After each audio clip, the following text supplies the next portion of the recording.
2000 میں حکومت اتر پردیش کے ریاست درجات عالیہ کے نصاب کی تسجیل کی ذمہ داری جب مجھے سپرد کی گئی تو میں نے موقع سے فائدہ اٹھاتے ہوئے مضامین تصوف کو نصاب کا جزو لائن فت بنا دیا اور کامل اور فاضل کے امتحان میں مطالعہ تصوف کے نام سے باضابطہ ایک پرچہ 100 نمبر کا رکھ دیا، جس میں اخلاقیات کے مباحث شامل درس کیے گئے، کیونکہ اخلاقی تعلیم کی اہمیت کسی نہ کسی انداز میں ہر دور میں مسلم رہی ہے۔ امام غزالی نے احیاء العلوم میں لکھا ہے، انسان خلق اور خلق دونوں سے مرکب ہے، خلق کا تعلق ظاہر سے ہے، خلق کا تعلق باطن سے ہے۔ جس طرح ظاہری اعضاء کے حسین ہوں اور موضوع ہونے سے آدمی خوبصورت کہلاتا ہے، یوں ہی باطنی خوبیوں سے مرصع ہونے کے بعد انسان خوش خلق کہا جاتا ہے۔ قرآن حکیم کے اخلاقی تعلیمات اظہر من الشمس ہیں، مگر افسوس کہ قرآن کریم جو کتاب ہدایت ہے ہم نے اسے کتاب تلاوت بنا کر رکھ دیا ہے، جبکہ ہر مومن بطور خاص وہ لوگ جو درس و تدریس اور دعوت و تبلیغ سے جڑے ہوئے ہیں انہیں تو اخلاقی تعلیمات کا پیکر ہونا چاہیے، جس طرح معلم کائنات اخلاقیات کے عملی پیکر تھے۔ فرمان رسول کے مطابق اللہ تعالیٰ نے ہر نبی کو 10 ذیل اخلاقیات کا حکم دیا تھا۔ نمبر 1، ظاہر و باطن میں اخلاق کو اپنا شعار بناؤں۔ نمبر 2، خوشی اور ناراضگی ہر حال میں عدل قائم کروں۔ نمبر 3، خوشحالی اور تنگ دستی ہر حال میں میانہ روی اختیار کروں۔ نمبر 4، جو مجھ سے ظلم کرے اس کو معاف کروں، جو قطع تعلق کرے اس سے صلہ رحمی کروں، اس کو دوں جو مجھے محروم رکھے، میری زبان گویا ہو تو ذکر الہی کروں، خاموش ہو تو کائنات اور آیات میں فکر کروں، دیکھوں تو نگاہ عبرت حاصل کرے۔ پیغمبر اسلام کا ہر ارشاد حرز جاں بنانے قابل ہے، مگر افسوس ہمارے مدارس کے طلباء کی توجہ نہ جانے کیوں ایسی باتوں کی طرف نہیں جاتی ہے۔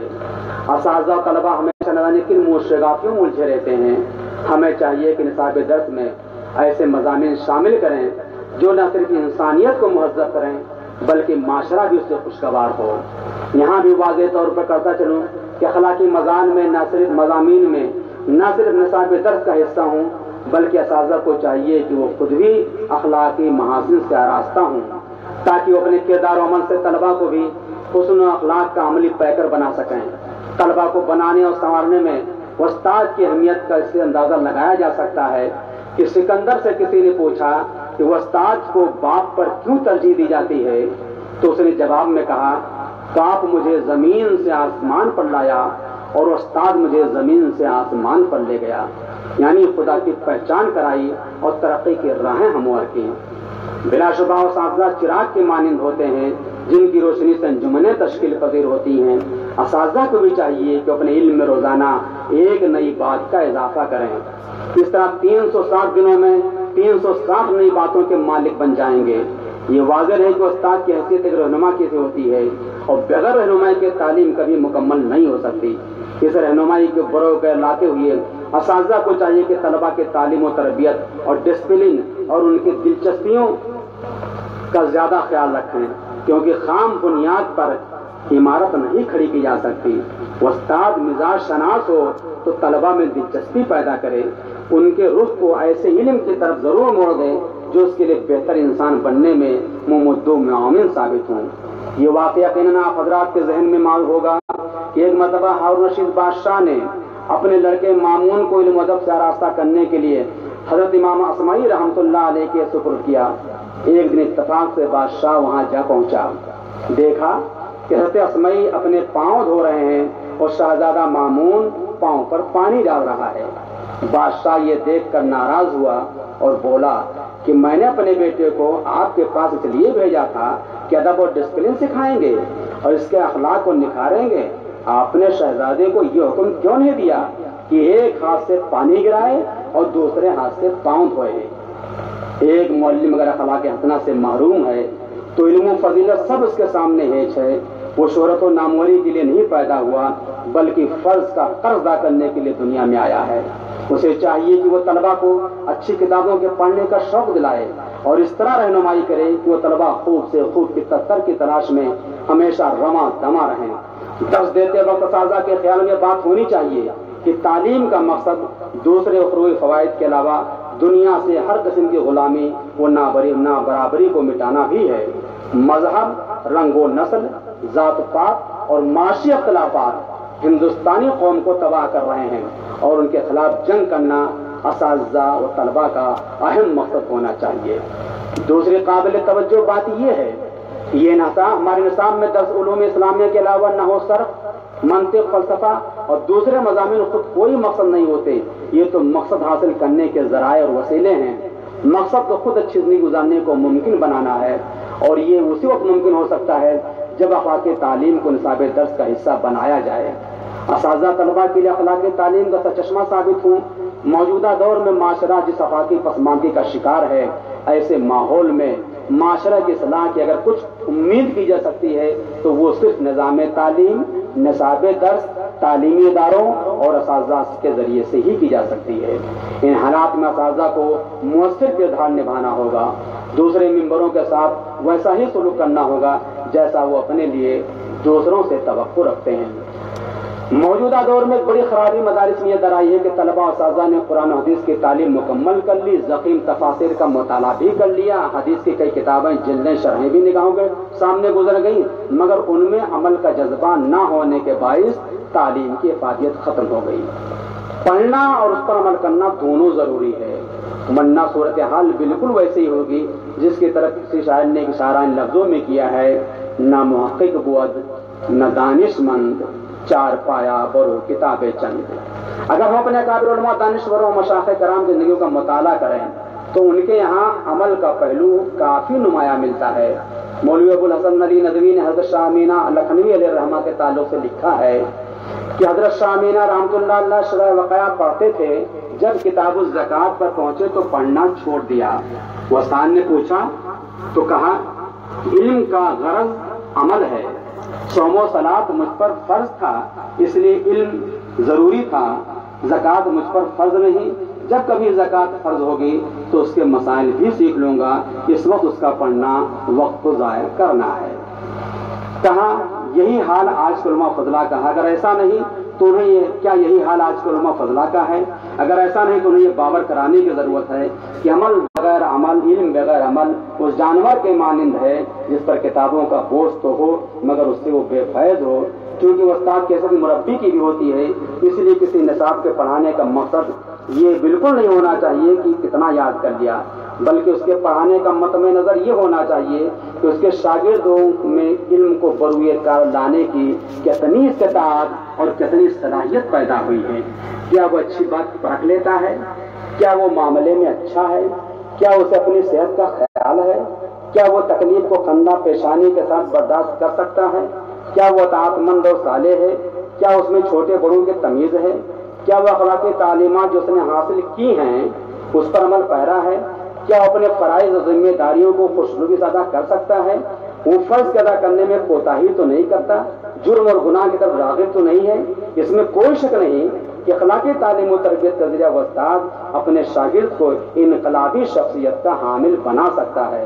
اگر 10 ذیل صفات کی زندگی میں رچ بس جائیں تو اس کا واضح مطلب یہ ہے کہ اس کی تعلیم و تربیت صحیح ڈھنگ سے ہوئی ہے، اور وہ ضروری چیزیں کیا ہیں اگر وہ استاد کی تربیت سے آپ حضرات اسے قبول کر لیں اور اس پر عمل پیرا ہو جائیں تو انشاءاللہ آپ بھی اپنے زمانے میں رہنما بن کر ثابت ہوں گے۔ وہ 9 چیزیں یہ ہیں جن کو آپ دھیان سے سن لیں۔ علم کے ساتھ عمل کی بھی قدرت ہو، بصارت کے ساتھ بصیرت بھی کام کرتی ہو، دور اندیشی کا جوہر بھی کار فرما ہو، نیک اور پاکیزہ عادتیں بھی جزوِ زندگی بن چکی ہوں، اخلاق و کردار میں استحکام اور قوت ہو، خوشی اور غم میں بے قابو نہ ہو جاتا ہو، امانت اور اعتماد نفس کا حوصلہ بھی ہو، صحت کی فکر ہٹ درم نہ ہو، معقول بات مان لینے کی عادت ہو، ضمیر کی رہنمائی میں چلنے کے سکت اور حوصلہ ہو۔ اس موقع سے یہ بات بڑے اعتماد کے ساتھ کہی جا سکتی ہے، کسی طالب علم میں محاسن اور خوبیاں صرف اور صرف اخلاقی تعلیم ہی سے رونما ہو سکتی ہیں، خواہ روایتی تعلیم ہو جو مدارس میں رائج ہے یا اخلاقی تعلیم ہو جو مورل اسٹڈیز کے نام سے یونیورسٹیوں میں پڑھائی جاتی ہے۔ ایک مدرس کا فرض بنتا ہے کہ اپنے شاگرد کو اپنی محنت اور کاوش سے ایسا انسان کامل بنا دے جس کا بدن مضبوط ہو، فکر مستحکم ہو، ارادہ قوی ہو، شخصیت دلاوید ہو، وطن کا دوست ہو، کام کا ماہر ہو، زبان و قلم سے قوم کی خدمت کر سکتا ہو، دوسروں کے ساتھ اشتراک و تعاون کی زندگی بسر کر سکتا ہو، اپنی آنکھوں سے دیکھتا ہو اور اپنی کانوں سے سنتا ہو۔ اگر ہم نے اپنے طلباء کی اس طرح تربیت کی تو کارگاہ حیات میں جہاں کہیں بھی رہے گا تو نہ تو جادِ حق سے بھٹکے گا اور نہ صراط مستقیم سے منحرف ہوگا، بلکہ اسلامی تشخص کے ساتھ رہ کر خود اسوہ رسول کے مطابق زندگی بسر کرے گا اور دوسروں کو بھی اسی کی تلقین کرے گا۔ اس طرز عمل اور ان فضلۂ مدارس کی کاوشوں سے سماج میں جو سدھار پیدا ہوگا بلا شبہ وہ مثالی ہوگا۔ مختصر یہ کہ ایک پتھر کی بھی تقدیر سنور سکتی ہے، ایک پتھر کی بھی تقدیر سنور سکتی ہے، شرط یہ ہے کہ قرینے سے تراشا جائے۔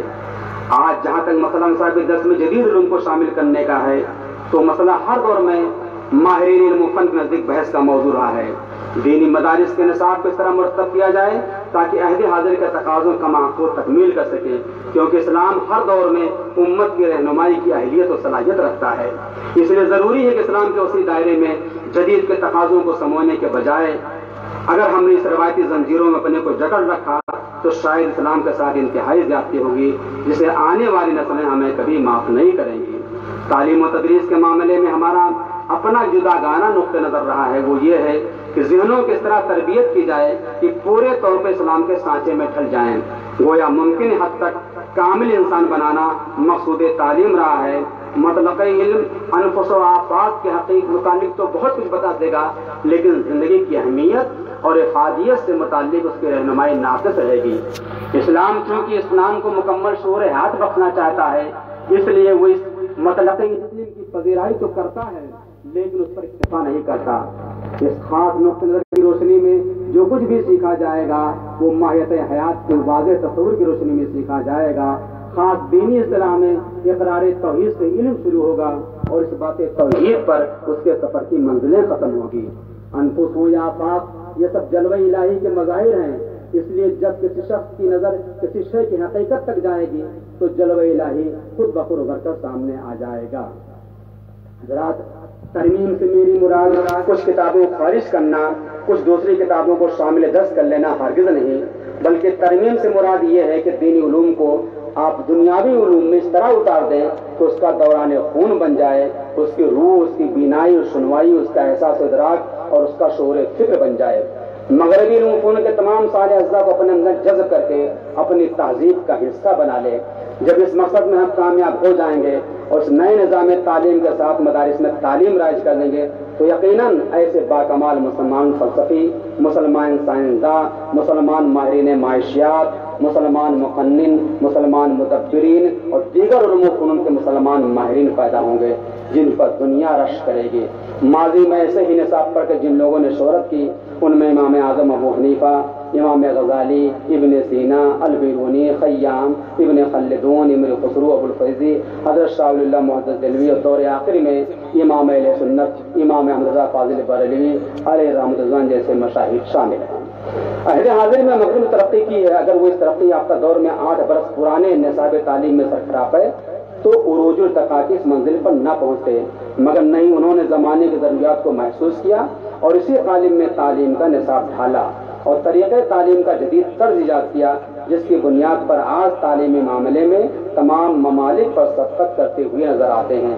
فلپ ہیٹکن کے قدیم تہذیب پر نقشہ کھینچتے ہوئے لکھتا ہے کہ مسلم اسپین میں سڑکوں کے دونوں طرف روشنی کا استعمال اس وقت کیا جاتا تھا جب فرانس کی راجدھانی پیرس میں لوگوں کے پاؤں کیچڑ سے آلود رہتے تھے۔ اس زمانے میں یہ عبارت حیرت انگیز معلوم ہوتی ہے، لیکن یہ تاریخی حقائق ہیں جنہیں ہمیں تسلیم کرنا ہی پڑے گا۔ حکیم ابن المکہ نے مصنوعی چاند بنایا تھا جو 15 دن مسلسل کوہ سنان کے پیچھے کنویں سے طلوع ہوتا رہا۔ مرزا غالب دہلوی نے ذیل کے شعر میں ابن المقنہ کی اسی ٹیکنالوجی کی طرف اشارہ کیا ہے۔ چھوڑا مہ نقشت کی طرح دستے قضا نے، خورشید ابھی اس کے برابر بھی نہ ہوا تھا، لیکن ابن المقنہ کی مرتے ہی اس کی ساری ٹیکنالوجی کوہ سنان کے پیچھے سپرد خاک ہو گئی۔ کاش اس نے معاصرین کو اس ٹیکنالوجی سے آگاہ کیا ہوتا یا اسے کسی کتاب میں قلم بند کر دیا ہوتا تو تاریخی حقائق حقیقت افسانہ بن کر نہ رہتی، لیکن ایسا ہی ہوا اور صرف اسلاف کی تصاویر کی وجہ سے ہوا۔ اس کے علاوہ اور بھی ہمارے ایک دو نہیں بلکہ ہزاروں اسلاف ہیں جنہیں ہم مسلم سائنسداں کے نام سے جانتے ہیں، علماء تھے۔ انہوں نے جدید علوم و کیا بیان و فروغ میں اس وقت نمایاں کردار ادا کیا جب یورپ جہالت کے تاریخ غاروں میں پناہ لینے پر مجبور تھا۔ مدارس اسلامیہ بالخصوص مراکش، غرناطہ، طلیطلہ اور بغداد میں علوم و فنون کی شمع روشن تھی، اور ہمارے معزز علماء کرام صرف دینی تعلیم میں محصول نہ ہوتی ہے، اس عہد کے تقاضوں کے تحت ضروری اصلی تعلیم سے اپنے طلباء کو آراستہ و مزین کر رہے تھے۔ حال تو یہ تھا کہ اہل یورپ والے بچوں کو ان کے سامنے زانویہ تلمس طے کرنے کے لیے بھیجا کرتے تھے۔ ذیل میں کچھ ایسے علماء کا نام لے رہا ہوں میں: ابو اسحاق ابن ابراہیم ابو جندب، جس نے علم کیمیا، تیزاب وغیرہ کو ایجاد کیا۔ عبد المالک اسماعی علم حیوانات، علم نباتات پر لکھنے والا پہلا مصنف گزرا ہے۔ حکیم یحییٰ منصور نے دنیا کی پہلی رصدگاہ کا جو موجد کہا جاتا ہے۔ موسیٰ بن محمد خوارزمی علم حساب اور جبرا کا موجد ہے۔ احمد بن موسیٰ شاکر یہ دنیا کا پہلا میکینیکل انجینئر ہے۔ ابو عباس احمد بن محمد حسین زمین کا صحیح محیط معلوم کرنے والا پہلا سائنسداں ہے۔ ابو یاسوف بن اسحاق کندی عالم اسلام کا پہلا فلسفی ہے۔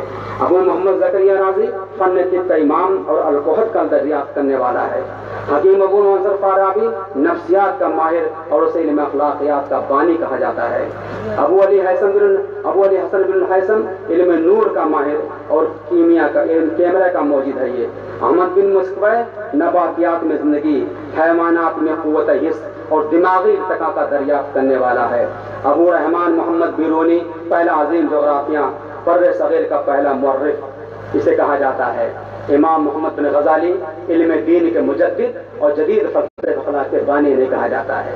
یہ تمام ہی سائنسداں ہر مسائل کے خواہ عقلیہ علوم سے تن نقلیہ علوم تعلق رکھتے ہوں یا علوم عقلیہ سے، قرآن ہی میں تلاش کیا کرتے تھے، کیونکہ وہ جانتے تھے کہ قرآن میں ہر چیز کا روشن بیان ہے۔ آج مدارس سے ایسے لوگ کیوں نہیں پیدا ہو رہے ہیں؟ ہمیں اس پہلو پر بھی سنجیدگی کے ساتھ غور کرنے کی ضرورت ہے۔ اس کے برخلاف جب ہم اہل مغرب کی علمی کاوشوں کا جائزہ لیتے ہیں تو معلوم ہوتا ہے کہ انہوں نے اپنے تعلیمی منہج کو کئی دریافتوں اور نئی جہتوں سے لیس کر دیا ہے، جس سے آنے والی نسلیں استفادہ کرتے رہیں گے۔ میں بہت ادب سے پورے اخلاص دل سے اپنے شور و آگہی کے پورے زور قوت کے ساتھ یہ عرض کرنے کی جرات کرتا ہوں کہ تعلیم کو اعلیٰ ترین تبلیغ بنا دینے کا عظیم الشان کام جو ہمارے اکابر نے کیا ہے وہ ہم سے برابر تقاضا کرتا ہے کہ ہم بھی فراست کے ساتھ، ہمت کے ساتھ، دیدہ وری کے ساتھ اور مجاہدانہ ذوق و شوق کے ساتھ اس راہ پر آگے بڑھیں۔ نگاہ بلند سخن دل نواز جاں پرسوز، یہی ہے رخت سفر میرے کارواں کے لیے۔ سورۃ بالا میں جو ہم نے گفتگو کی ہے اس کا تعلق کسی قدر بیست نبی کے 3 مقاصد بیان کیے گئے تھے، ان میں سے دوسرے اور تیسرے سے متعلق تھا، مگر بیست نبی کا سب سے اہم مقصد جس کے لیے لاکھوں انبیاء تشریف لائے وہ مقصد دعوت اللہ کا تھا۔ اس پہلو پر نہ تو دینی مدارس میں بہت سے دینی مذہب توجہ دی جاتی ہے اور نہ ہی تبلیغ کے اصول و ضوابط سے متعلق کسی کتاب کو نصاب درس کے طور پر پڑھایا جاتا ہے۔ امت متعبد ہونے کے ناطے بلا شبہ ہم خیر امت ہیں، اور جب ہم خیر امت ہیں تو ہماری ذمہ داری بنتی ہے کہ بندگان خدا کو تامرون بالمعروف و تنہون عن المنکر کے تحت اچھائی کا حکم دیں اور برائیوں سے روکیں۔ دینی مدارس کی تعلیم حاصل کرنے کے بعد جن علماء و فضلاء نے ایک وارث نبی ہونے کے ناطے دعوت و دین کو زندگی کا اہم مقصد بنایا، یہ دراصل وہی لوگ صحیح معنوں میں بہترین امتی کہلانے کے مستحق ہیں۔ ہمارے مدارس کے فضلاء جو علوم شریعت سے بھرپور واقف رکھتے ہیں، ساتھ ساتھ اظہار معافی ضمیر کی صلاحیت بھی رکھتے ہیں، انہیں ذمہ داری کو بطور حسن محسوس کرنی چاہیے۔ درس و تدریس کے علاوہ دعوت و تبلیغ کا بھی فریضہ انجام دینے والے انجام دیتے ہیں، مگر اس میں اب مزید وسیع اور کشادہ اور اسے فروغ دینے کی ضرورت ہے۔ اس آیت کریمہ کے ادع الی سبیل ربک بالحکمۃ والموعظۃ الحسنہ، اس آیت کریمہ میں اللہ رب العزت تبلیغ کے اصول و ضوابط پر روشنی ڈالی ہے۔ ایک مبلغ کے لیے تبلیغ کرتے وقت کون سی زبان استعمال کرنی چاہیے، اس حکمت میں جس کا ذکر آیت کریمہ میں رب تعالیٰ نے فرمایا ہے بہت ساری باتیں پنہاں ہیں۔ دوسری بات جس کی طرف رب تعالیٰ نے ارشاد فرمایا وہ نصیحت ہے، وہ بھی حسین اور پرکشش پارائے بیان میں پھر ہمیں یہ بھی بتا دیا گیا ہے کہ اگر ہم کسی سے مباحثہ کریں تو ہمیں شائستہ انداز میں گفتگو اختیار کرنی چاہیے، کوئی غصہ یا ناراضگی نہیں دکھانی چاہیے، بلکہ ان کے ساتھ خفگی یا دشمنی کا ذرہ برابر احساس دلائے بغیر اچھے الفاظ سے دلیل پیش کر دینی چاہیے۔ بول چال کا اسلوب صرف دعوت و تبلیغ کے لیے نہیں بلکہ روز مرہ کی گفتگو میں بھی یہی طریقہ کار اپنانا چاہیے۔ یہ واضح رہے کہ کون سی بات کہاں کیسے کہی جاتی ہے، کون سی بات کہاں کیسے کہی جاتی ہے، یہ سلیقہ ہو تو ہر بات سنی جاتی ہے، بلکہ یہ ہمارے مشائخ اور بزرگان دین کا طریقہ رہا جس کا باعث انہوں نے لاکھوں بندگان بندگان الہی کو اسلام کی دولت سے مالا مال کیا۔ ہندوستان کی سرزمین پر قدیم زمانے میں دعوت دین کا فریضہ انجام دینے والے مشائخ میں حضرت دادا گنج بخش علی حجویری، سیدنا سالار مسعود غازی، خواجہ غریب نواز، خواجہ قطب الدین سیدنا سیف الدین عبد الوہاب، خواجہ قطب الدین بختیار کاکی، بابا فرید الدین گنج شکر، حضرت محبوب الہی، حضرت سیدنا مخدوم علاء الدین صابری کلیری وغیرہ مشائخ کرام کی طویل فہرست ہے جنہوں نے اشاعت دین حق کے لیے اپنے زندگی کا لمحہ لمحہ قربان کر دیا۔ اللہ تعالیٰ ان کے مزارات پر رحمتوں کے پھول برسائے، آمین۔ ہم آج دیکھ رہے ہیں کہ یورپین اور افریقن ممالک میں مذہب کے اعتبار سے کس قدر بے چینی پائی جا رہی ہے۔ ہر انسان ایسے مذہب کی تلاش میں ہے جہاں سکون ہی سکون ہو۔ ایسے بہت سے لوگ ہیں جو اپنے آپ کو صرف اس لیے عیسائی کہتے ہیں کہ ان کے آباء و اجداد عیسائی تھے۔ اس طرح ایسے بھی جو اپنا مذہب بدھ مت بتاتے ہیں کہ ان کے باپ دادا بدھ مت کے پیروکار تھے۔ ایسے لوگ ہوتے ہیں جو نہیں جانتے کہ دین صحیح معنوں میں کیا ہوتا ہے۔ اس لیے ہر انسان کو ایسے مذہب کی تلاش میں ہے، ہر انسان ایسے مذہب کی تلاش میں ہے جہاں اسے انسانی زندگی کا سکون مل سکے۔ اسلام کے علاوہ دوسرے مذاہب کے لوگ جس طرح اپنے مذہب کے تبلیغ میں سرگرم عمل ہیں، اس کا 10واں حصہ بھی سرگرمی ہمارے ہاں نہیں پائی جاتی ہے، جبکہ ہم سبھی جانتے ہیں کہ انسانیت کو ابدی سکون صرف اسلام ہی دے سکتا ہے، کیونکہ مذہب اسلام کا تمام تر انحصار روحانیت پر ہے، مادہ پرستی پر نہیں۔ جنہوں نے اس فلسفے کو سمجھا ہے، اسلام سے قریب آنے میں دیر نہیں لگی۔ دنیا بھی سچے مذہب کی تلاش میں ہے، مگر افسوس ہم میں صلاحیت نہیں، ورنہ اور نہ ہی پہلے جیسے مشائخ اور داعیان اسلام ہیں کہ ہم ان کے بیچ جا کر ان کے زبان میں ان کی دعوت کو دین کو دے سکیں۔ اس کی شاید وجہ یہی ہے کہ اکثر مدارس میں انتظامیہ کا بے علم و عمل ہونے کے علاوہ مدارس کے بنیادی مقاصد سے دور ہونا بھی ہے۔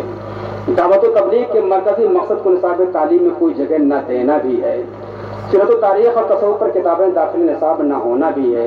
قرآن کریم کا بالاسباب اور حدیثوں کا گہرا مطالعہ نہ ہونا بھی ہے۔ مدارس نظام کار میں تربیت کا کوئی اہتمام نہ ہونا، جبکہ سیکھنے کا عمل آداب تعلیم اور آداب تربیت سے پورا ہوتا ہے۔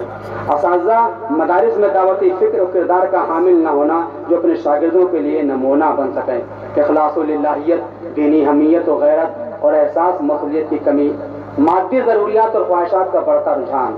اشرفیہ نے جو نصاب تعلیم مگر اس کے ساتھ ساتھ دین کی دعوت بھی ہمیں دوسروں تک ضرور پہنچانی چاہیے۔ شاید آپ کو معلوم ہو کہ اعلیٰ حضرت امام احمد رضا قادری رحمۃ اللہ علیہ کی امام پر مبلغ اسلام حضرت مولانا عبدالعلی میٹھی رحمۃ اللہ نے دعوت تبلیغ کی جو خدمت انجام دی، اس کی مثال 20ویں صدی میں نہیں پیش کی جا سکتی ہے۔ اس کا اعتراف صرف علماء سنت نے نہیں کیا ہے، دیوبندیوں نے بھی کیا ہے، اہل جماعتیوں نے بھی کیا ہے، غیر مقلدین نے بھی کیا ہے، اور ان کے رسائل و جرائد کے اندر بھی اس کا اعتراف موجود ہے۔ ان کے بیٹے قائد سنت مولانا شاہ احمد نورانی اور بیٹی ڈاکٹر فریدہ نے بھی اپنے حیات میں جدائنا کردار ادا کیا۔ وہ آج تمام علماء کے لیے قابل تقلید اور مشعل راہ ہے۔ مبلغ اسلام مولانا عبدالعلی میٹھی تقریباً محتاط روایت کے مطابق 75,000 اور ان کے فرزند قائد سنت مولانا شاہ احمد نورانی نے 1,00,000 بندگان الہی کو دامن الہی دامن حق سے وابستہ کیا۔ حیرت تو یہ ہے کہ یہ سب کچھ اس دور میں ہوا جبکہ سفر کی سہولتیں نہیں تھیں۔ انجان جزیروں غیر مانوس آبادیوں میں جا کر پہلے ان کی زبان سیکھا، ان کی تہذیب و ثقافت سے آشنائی حاصل کی، اور پھر انہیں دین حق کی دعوت دے کر اسلام کی طرف مائل کیا۔ یہ کوئی آسان کام نہیں تھا۔ ان حضرات نے اس طرح کی زبانیں سیکھی، اور نہ صرف بولنے اور سمجھنے کی حد تک بلکہ انہیں کی زبانوں میں ان حضرات ان لوگوں کے لگائے ہوئے اسٹیج پر تقریریں کرتے اور انہیں کی زبان میں انہیں دعوت اسلام پیش کرتے۔ یہ ساری باتیں آپ کتابوں میں پڑھیں گے، پر بہت بڑا ضخیم مجموعہ مبلغ اسلام کے نام سے شائع ہو چکا ہے۔ ہماری بھی کتاب تذکرہ خواندات و علمیہ کے نام سے شائع ہو چکی ہے، آپ اسے پڑھ سکتے ہیں۔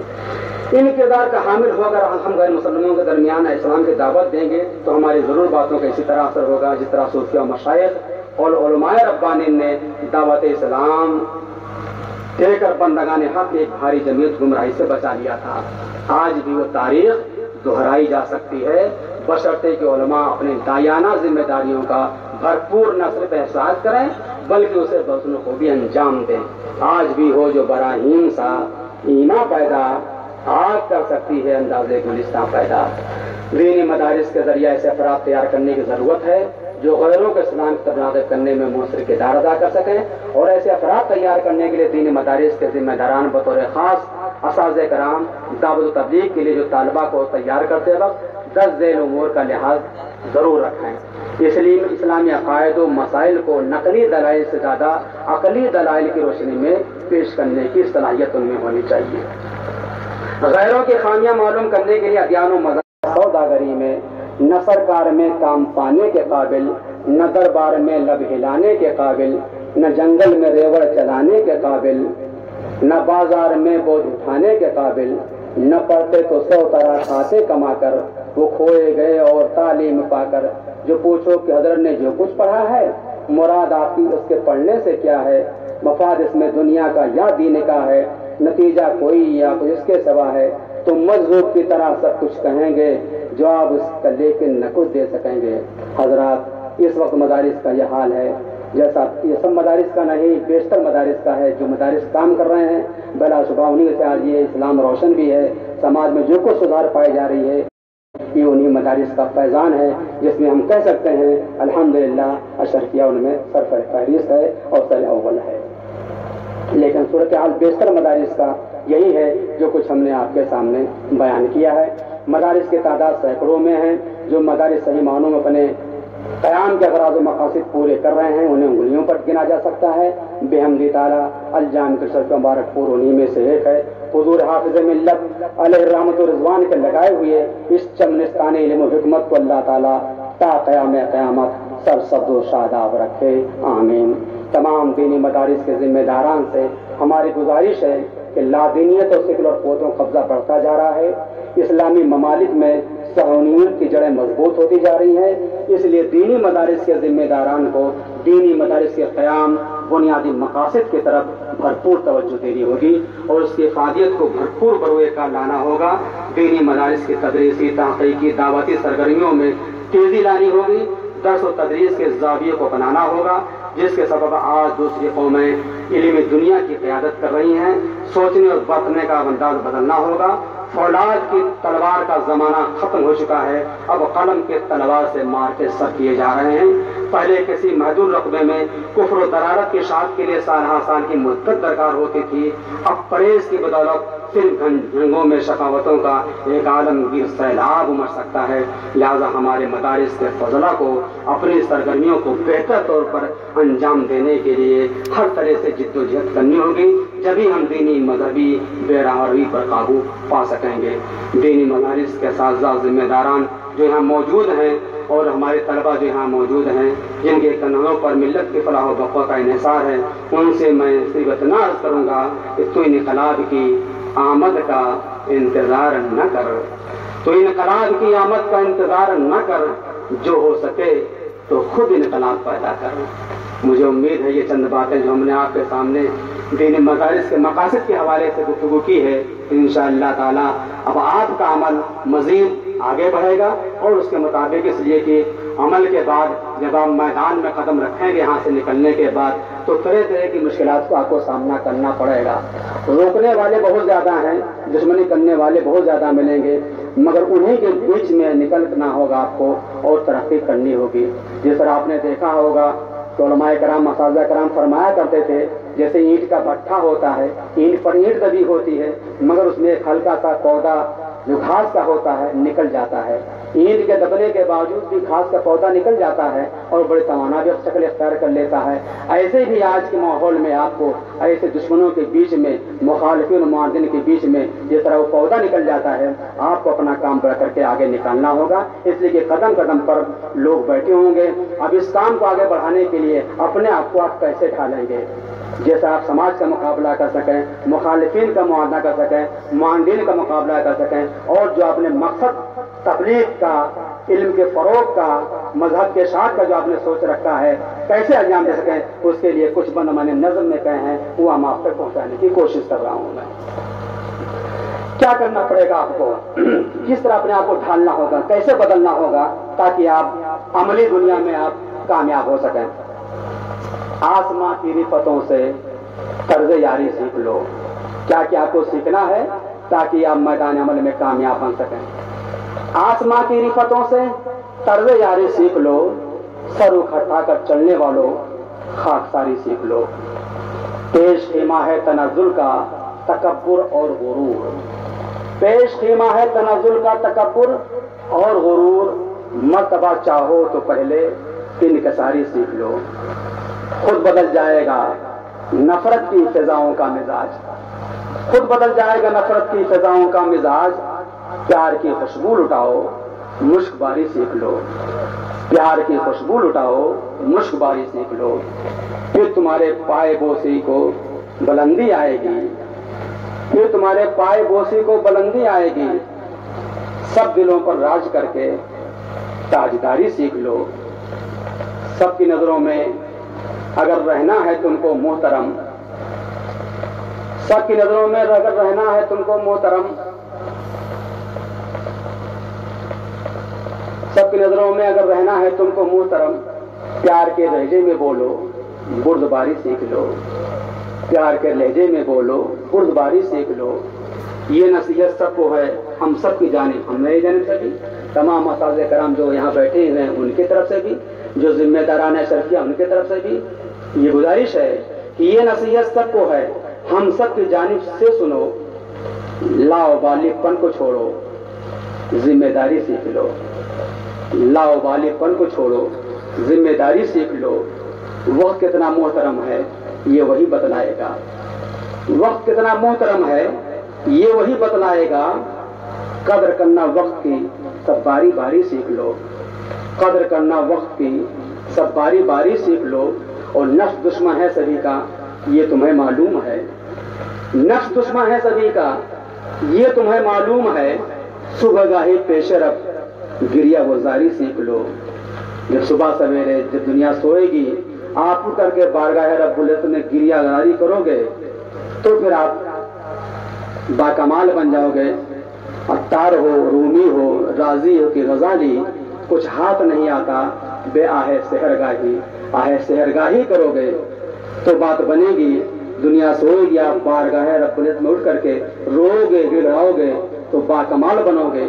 نفس کے تعلق سے اسی لیے لکھا گیا ہے کہ نفس دشمن ہے سبھی کا یہ تمہیں معلوم ہے، صبح گاہی پیش رفت گریہ گزاری سیکھ لو۔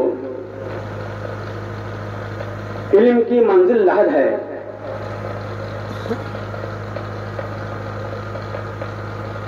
یہ علم کی منزل لحد ہے، یہ تو ایک ٹھہراؤ ہے۔ لوگ عالم بن گئے، فاضل بن گئے، اب کہتے ہیں میری تعلیم مکمل ہو گئی، مکمل نہیں ہوتی ہے۔ اطلبوا العلم من المہد الی اللحد، آپ جانتے ہیں ہمیشہ طالب علم بن کر رہنے میں فائدہ ہے۔ میں یہاں آیا ہوں تعلیم نہیں، وہ پروفیسر نہیں، ڈاکٹر نہیں، علامہ نہیں، مو نہیں، طالب علم بن کر کے آیا ہوں تاکہ اساتذہ کرام کی بارگاہ میں حاضر دے کر کچھ استفادہ کر سکوں۔ یہ ہمارے لیے پیٹرول کا مرکز ہے، جب یہاں پیٹرول لے لیتے ہیں تو آپ باہر جا کر کے اس کو اپنی قوت دکھاتے ہیں، اپنی طاقت دکھاتے ہیں۔ تو ہمیشہ اپنا دامن خالی رکھنا چاہیے کہ جہاں پر فیضان و کرم کا سرچشمہ ہو وہاں اسے بھر لینے میں آسانی ملے، آسانی رہے۔ یہی جذبہ ہمیشہ آپ کے اندر ہونا چاہیے۔ علم کی منزل لحد ہے، یہ تو ٹھہراؤ ہے، زندگی ایک جہد ہے، درس بخاری سیکھ لو۔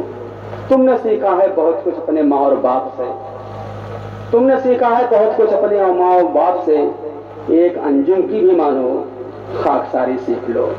اگر آپ نے ایسا کیا تو مجھے امید ہے کہ اساتذہ کرام نے جس طرح آپ کو زیور تعلیم سے آراستہ کیا ہے اس کا بھرپور فائدہ ملے گا۔ آپ ادارے کا نام روشن کریں گے، اپنے قوم کا نام روشن کریں گے، اپنے ملک کا نام روشن کریں گے۔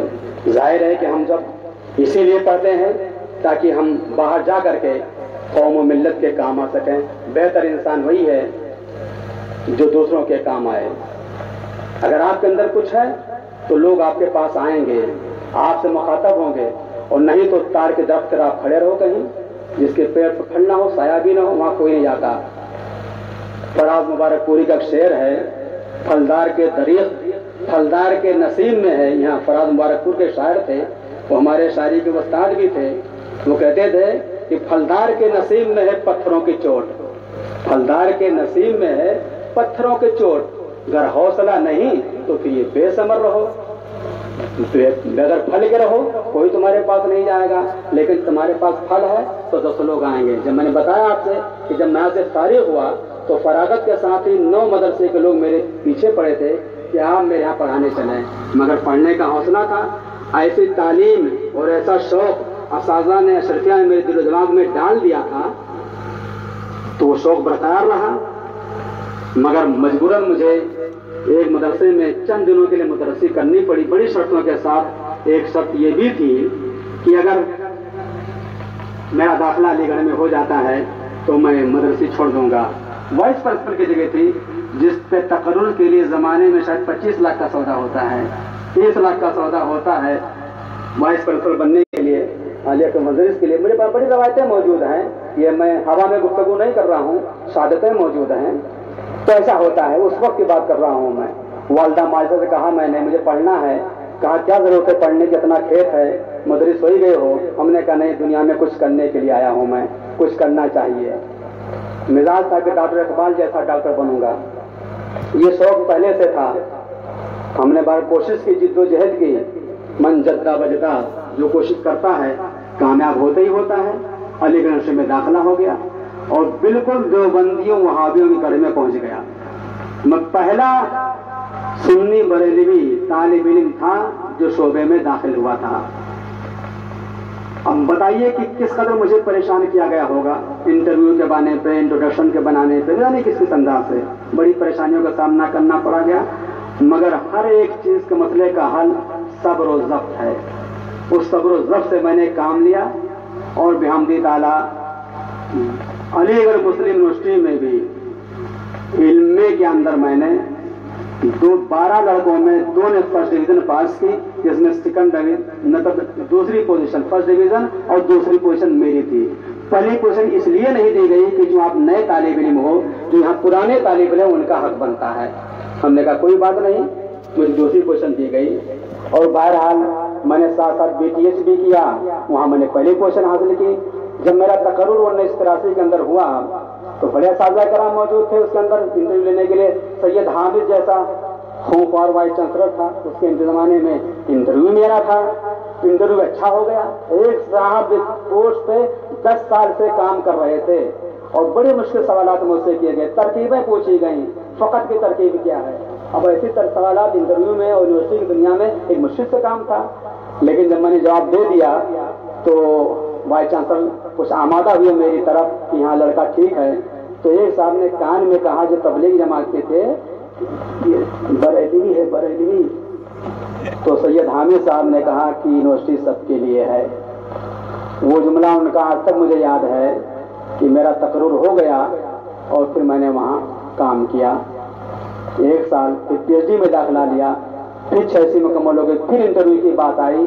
اب دوبارہ جب انٹرویو میں گیا تو تمام انٹرویو لینے والے میرے تبلیغی تھے۔ اب بتائیں غیروں کے سامنے کامیابی سے کرنا یہ اسی وقت ممکن ہوگا جب تک اساتذہ کرام کا فیضان حاصل ہوگا، اپنی قوت، اپنی صلاحیت اور حضا کا فیضان۔ انٹرویو میں گیا، پوچھا، سوالات پوچھنے کے بجائے آپ بریلوی ہیں، آپ بریلوی ہیں، اس انداز سے۔ تو میں نے کہا نہیں صاحب میں بریلوی کیسے ہوں؟ نسبت 2 طرح قائم ہوتی ہے، یا تعلیم کی نسبت ہوتی ہے یا تو وطن کی نسبت ہوتی ہے۔ نہ بریلی میرا وطن ہے، نہ بریلی میں نے تعلیم حاصل کی ہے، تو میں بریلی کیسے ہو گیا؟ تو جب چپ ہو گئے تو پھر پوچھا کیا یہ مبارک پور بریلیوں کا مدرسہ ہے؟ میں نے کہا واہ صاحب واہ، بریلی والے بریلی مدرسہ بنائیں گے کہ حضرت بنائیں گے مدرسہ؟ بریلیوں کا مدرسہ بریلی کے اندر ہے، مبارک پوریوں کا مدرسہ مبارک پور کے اندر ہے، تو میں مبارک پور کا پڑھنے والا ہوں، مجھے مبارک پوری کہہ سکتے ہو، مصباحی کہہ سکتے ہو، بریلی کیسے کہہ سکتے ہو؟ تو اس طرح میں نے انٹرویو دیا۔ بہرحال انہوں نے نوٹ آف ڈیشن لگا دیا کہ میں اس لڑکے سے متفق نہیں ہوں۔ وائس چانسلر کے پاس کاغذ گیا، وہ انہوں نے لگا دیا کہ میں متفق نہیں ہوں۔